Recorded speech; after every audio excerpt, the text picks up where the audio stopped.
क्या आपने कभी सोचा है कि हिंदू विवाह में होने वाली रस्में सिर्फ परंपरा है या उनके पीछे कोई गहरा आध्यात्मिक और वैज्ञानिक रहस्य छुपा हुआ है? क्या कन्यादान सच में दान है या एक महान जिम्मेदारी का समर्पण? क्या 7 फेरे सिर्फ मंडप के चक्कर हैं या जीवन के सत्यों का संकल्प?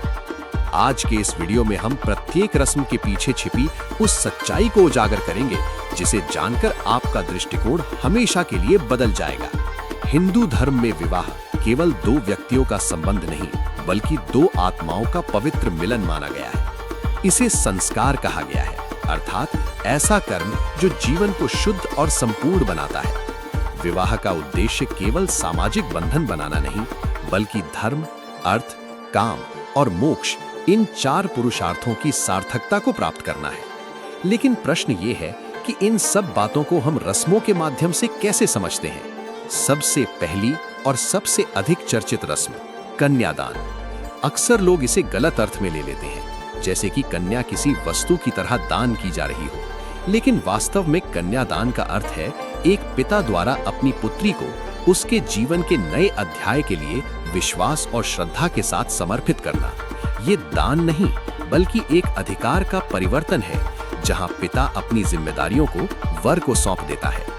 इस रस्म में पिता ये संकल्प लेता है कि उसने अपनी पुत्री को संस्कार, प्रेम और मर्यादा के साथ बड़ा किया है और अब वो उसे एक नए जीवन के लिए तैयार कर रहा है। परंतु क्या ये केवल भावनाओं का प्रदर्शन है या इसके पीछे कोई और भी गहरा संदेश छुपा हुआ है?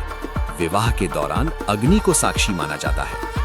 क्या आप जानते हैं कि अग्नि को इतना महत्व क्यों दिया गया है? हिंदू शास्त्रों के अनुसार अग्नि पवित्रता, शुद्धता और सत्य का प्रतीक है।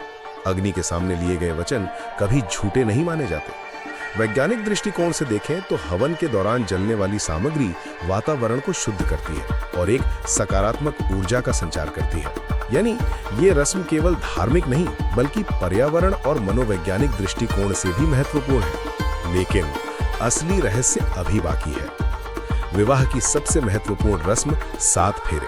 आपने अक्सर देखा होगा, दुल्हा और दुल्हन अग्नि के चारों ओर 7 बार घूमते हैं। लेकिन क्या आप जानते हैं कि हर एक फेरा एक वजन होता है?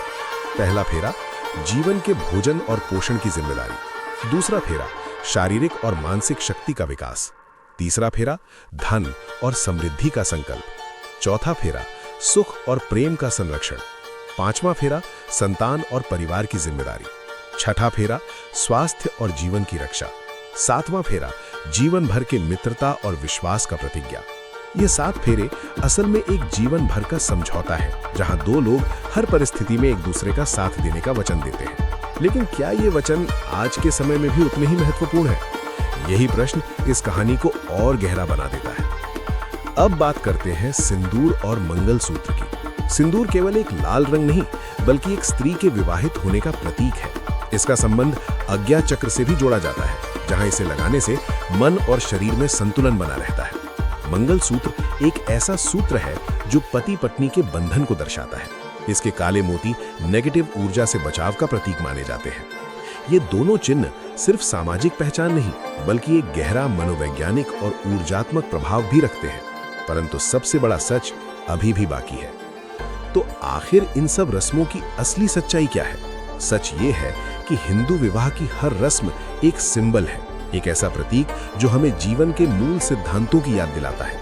ये रस्में हमें सिखाती हैं कि एक सफल विवाह के लिए केवल प्रेम ही नहीं, बल्कि विश्वास, समर्पण, समझदारी और सहयोग भी उतना ही आवश्यक है। यानी शादी सिर्फ एक दिन का उत्सव नहीं, बल्कि जीवन भर का एक संकल्प है। अगर आपको ऐसे ही गहरे और रोचक तथ्य जानने पसंद है, तो इस चैनल को अभी सब्सक्राइब करिए और बने रहिए संस्कृति सूत्र के साथ, जहां हर परंपरा के पीछे छुपा सच आप तक पहुंचता है।